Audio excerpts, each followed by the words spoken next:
Hello dear student, यह class कक्षा 10वीं के लिए है और 12वीं के लिए। आज हम प्रकाश के बारे में अध्ययन करेंगे। तो आइए देखते हैं प्रकाश होता क्या है। प्रकाश, जिसको अंग्रेजी में हम लोग लाइट कहते हैं, और यह एक प्रकार की ऊर्जा है जिसकी सहायता से हम लोग वस्तुओं को देख सकते हैं। अगर एक ऊर्जा किसी पिंड में है तो वह उसकी सहायता से कार्य कर सकती है, इसलिए इसे ऊर्जा हम कहते हैं।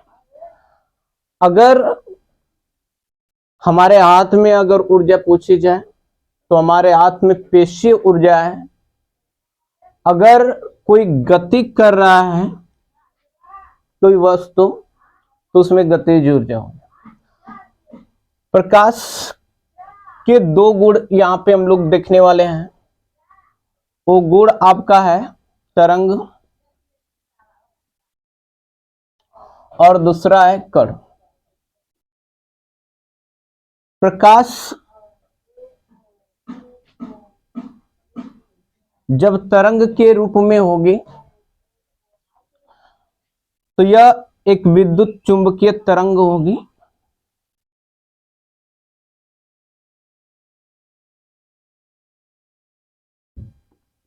चुंबकीय तरंग जिसकी प्रकृति अनुप्रस्थ होती है।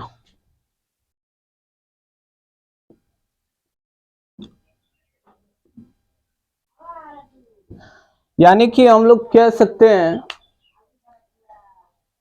कि प्रकाश एक विद्युत चुंबकीय तरंग है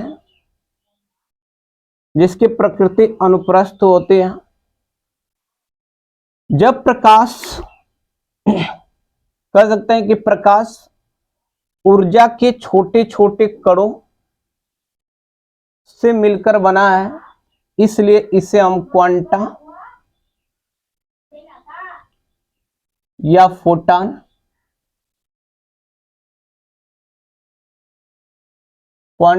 फोटॉन कहते हैं। ऊर्जा के छोटे छोटे कणों से मिलकर बना है, इसलिए हम लोग इसे क्वांटा या फोटॉन भी कहते हैं। अब यहाँ पे हम लोग ये देखते हैं कि प्रकाश की चाल निर्वात में क्या होती है। एक बात और सुन लेते हैं हम लोग कि विद्युत प्रकाश एक प्रकार की विद्युत चुंबकीय तरंग है। यहां पे हम लोग लिख लेते हैं प्रकाश एक प्रकार की विद्युत चुंबकीय तरंग है, इसलिए इसे संचरण के लिए संचरण का मतलब है गतिमान होना से। संचरण के लिए इसे माध्यम की आवश्यकता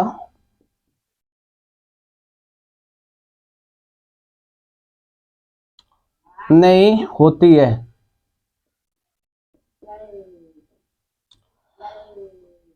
तो मेरे भाई, प्रकाश एक प्रकार की विद्युत चुंबकीय तरंग है, इसलिए इसे संचरण के लिए किसी माध्यम की आवश्यकता नहीं होती है, परंतु प्रकाश निर्वात में गमन कर सकता है।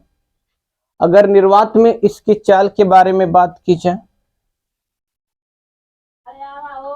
निर्वात में प्रकाश की चाल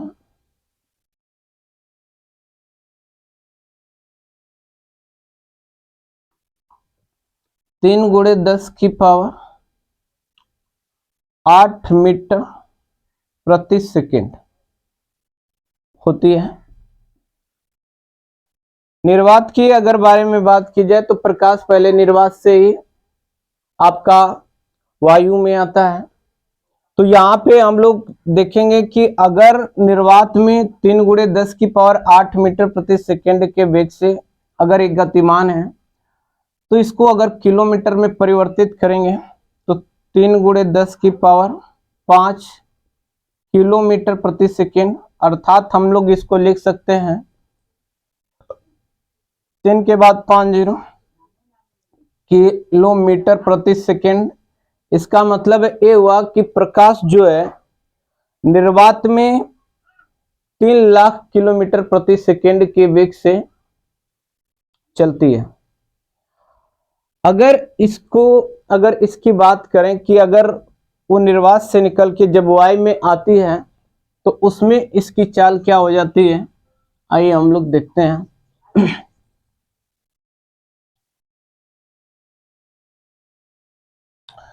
देखिए, हवा में यानी कि वायु में प्रकाश की चाल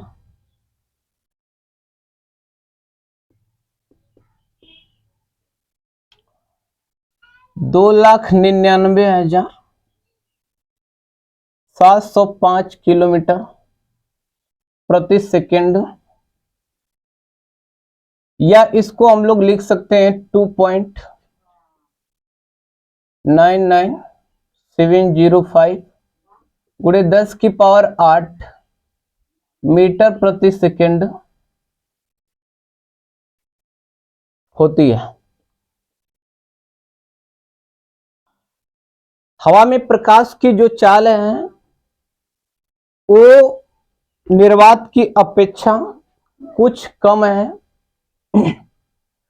2,99,705 किमी प्रति सेकंड, या बोल सकते हैं 2.99705 गुणे 10⁸ मीटर प्रति सेकंड के वेग से गतिमान होती है।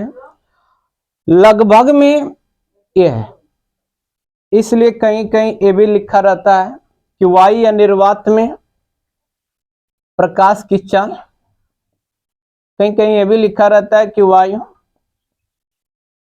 या निर्वात में प्रकाश की चाल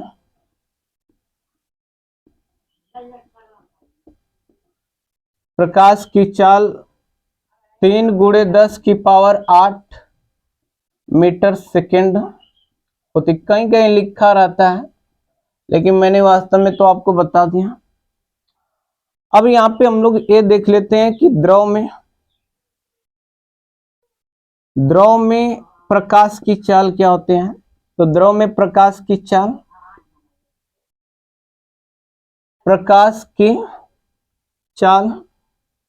2.5 गुणे 10⁸ मीटर प्रति सेकंड होती है। द्रव में प्रकाश की चाल 2.5 गुणे 10⁸ मीटर प्रति सेकंड होती है। जबकि ठोस की अगर बारे में बात की जाए, ठोस में जो प्रकाश की चाल होती है वो 2×10⁻, नहीं ठोस नहीं यहाँ पे लिखेंगे, यहाँ पे सीधे सीधे हम लोग लिख लेते हैं। यहाँ पे हम लोग जल कह देते हैं, ठीक है। जल में प्रकाश की जो चाल है 2.5 गुणे 10⁸ मीटर प्रति सेकंड होती है। जबकि ठोस यानी कि कांच के अगर मैं बारे में बात करूं तो कांच में प्रकाश की जो चाल है वो 2×10⁸ मीटर प्रति सेकंड है।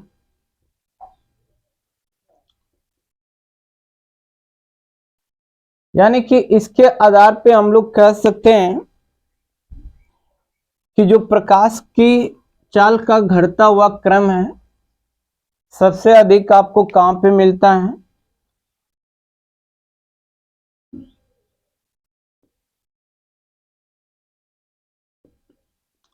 सबसे अधिक आपको निर्वात में मिलता है। फिर उसके बाद हवा यानी कि हम लोग गैस बोल सकते हैं, फिर जल यानी कि द्रव बोल सकते हैं, कांच यानी कि हम लोग ठोस बोल सकते हैं इसे। यानी कि प्रकाश की चाल का जो घटता हुआ क्रम है वो यही है। अगर सबसे अधिक चाल की अगर बात करें तो सबसे अधिक निर्वात में होती है, सबसे अधिक प्रकाश की चाल निर्वात में होती है, जबकि सबसे कम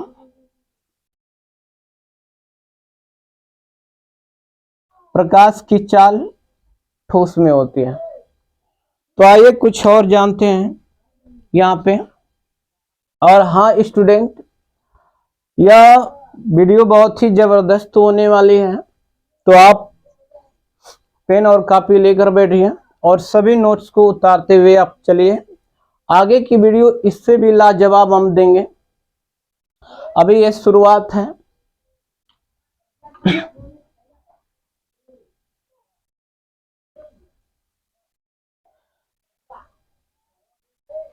देखिए, प्रकाश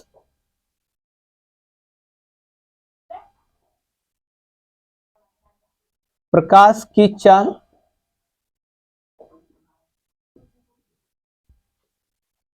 यहाँ पे इसके आधार पे हम लोग बोल सकते हैं कि प्रकाश की जो चाल है, प्रकाश की चाल भिन्न भिन्न या विभिन्न बोल सकते हैं, विभिन्न माध्यमों में भिन्न भिन्न होती है। इसके आधार पे ही हम लोग लिख रहे हैं इस बात को कि प्रकाश की चाल विभिन्न माध्यमों में भिन्न भिन्न होती है।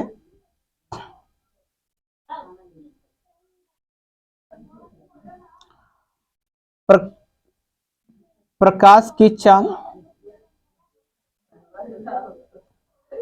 प्रकाश की चाल अगर प्रकाश एक प्रकार की विद्युत चुंबकीय तरंग है तो इसका मतलब ये हुआ कि प्रकाश की चाल विद्युत चुंबकीय तरंग के बराबर होगी। प्रकाश की चाल विद्युत चुंबकीय तरंग के बराबर होती है, बराबर होती है। अगर आगे की बात करें तो प्रकाश का जो तरंग दैर्ध्य होता है वो कितना होता है, तो प्रकाश के यहाँ पे लिखेंगे हम लोग प्रकाश का तरंग दैर्ध्य 4000 एंगस्ट्रॉम से 8000 एंगस्ट्रॉम। नहीं, यहाँ पे थोड़ा सा गड़बड़ी है, यहाँ पे लिखेंगे दृश्य प्रकाश का, ठीक है। दृश्य प्रकाश का तरंग दैर्ध्य 8000 एंगस्ट्रॉम से 4000 एंगस्ट्रॉम से 8000 एंगस्ट्रॉम तक होता है।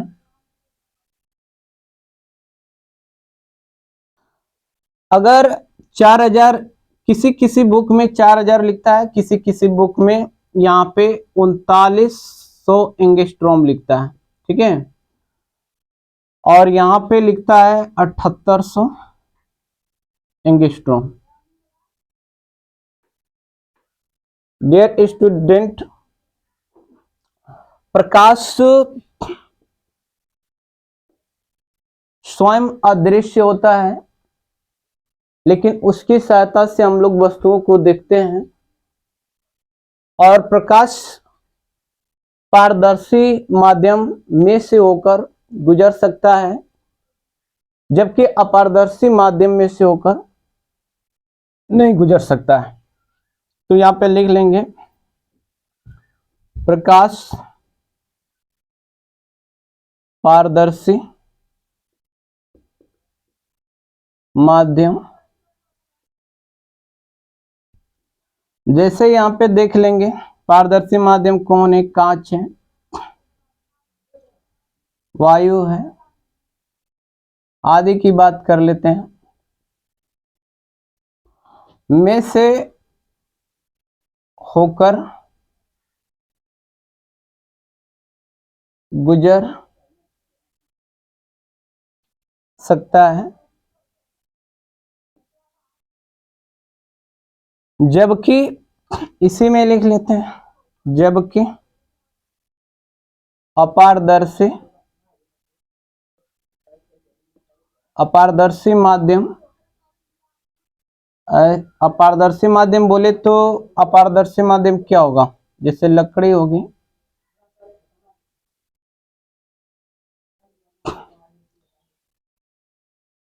मिट्टी हो गया,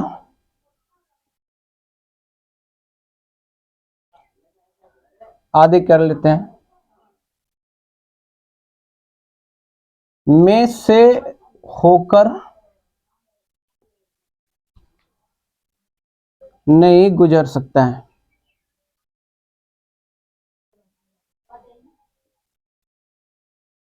सकता है। डियर स्टूडेंट, एक बात और जानेंगे कि प्रकाश समुद्र की गहराई में कितने मीटर तक गमन कर सकता है? तो प्रकाश समुद्र की गहराई में, समुद्र की गहराई में 200 मीटर तक जा सकता है।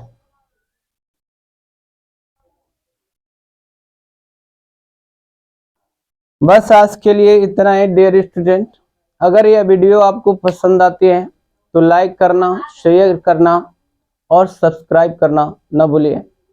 आगे की वीडियो इससे भी हम जबरदस्त लेके आएंगे। तो ठीक है, ओके, थैंक यू।